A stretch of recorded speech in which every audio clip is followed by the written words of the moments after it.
You ask Tiger to solve. This deals with linear equations with one unknown. The final result is x equals -9/44. Let's solve it step by step. Simplify the expression. Group like terms. Simplify the arithmetic. Group all constants on the right side of the equation. Subtract 18 from both sides.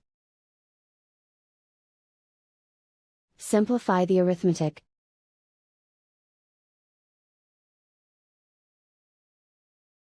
Isolate the x.